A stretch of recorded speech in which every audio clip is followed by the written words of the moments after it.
So Ryan Kennedy, the Lions fan involved in the incident with Metcalf, will be holding a whole press conference. Yes, a press conference on Friday with his legal team to, I quote, address the assault, correct misinformation that has been publicly repeated as fact, and discuss the serious consequences Mr. Kennedy has faced.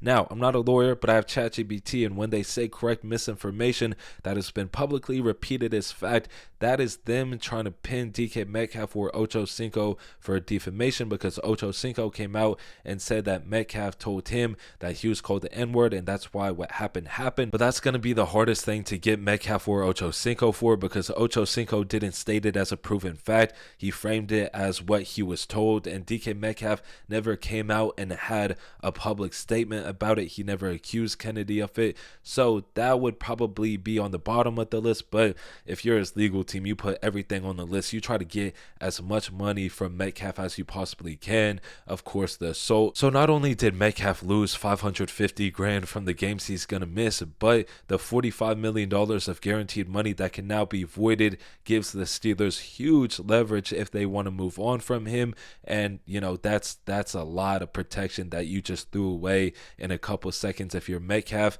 And then on top of that, you have to have this lingering on you mentally now and financially, because you're going to have to pay a good amount of legal bills. So this is why I said Metcalf was a complete idiot for this. You're getting paid all this money. You have everything to lose. This fan has nothing to lose. He could have got his jaw broken, would have been the happiest man, because again, he gets to milk everybody for as much money as he can possibly get. So if you're Metcalf, you got to be way smarter than this.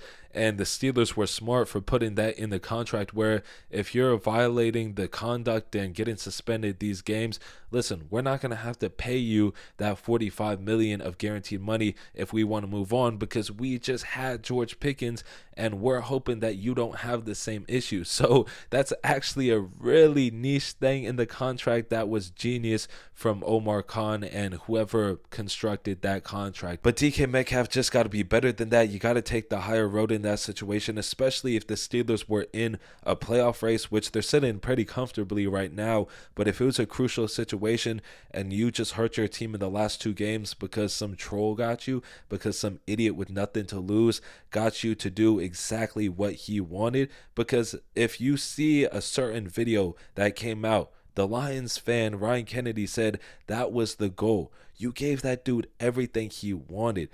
So as much as that fan is an idiot, DK Metcalf is just as much as an idiot for playing along with it. We're not playing along with it, but falling for the bait. Because if you're a grown man, you should have some impulse control, especially when there's that much on the line to lose for not only your team, but personally, like a whole lot of money. But let me know what you guys think about this situation. Also, if you guys are trying to grow your own social media, your own following, whether it's for your business, personal brand, woman, whatever it is, I've partnered with the top Instagram growth company on the planet. They've worked with big time companies. So there's a link in the pinned comment for you guys. I got you guys a deal. Wanted to promote something that could actually be useful instead of gambling. But let me know what y'all think about this situation. Hopefully y'all enjoyed this video. That is it for me on this one. Peace.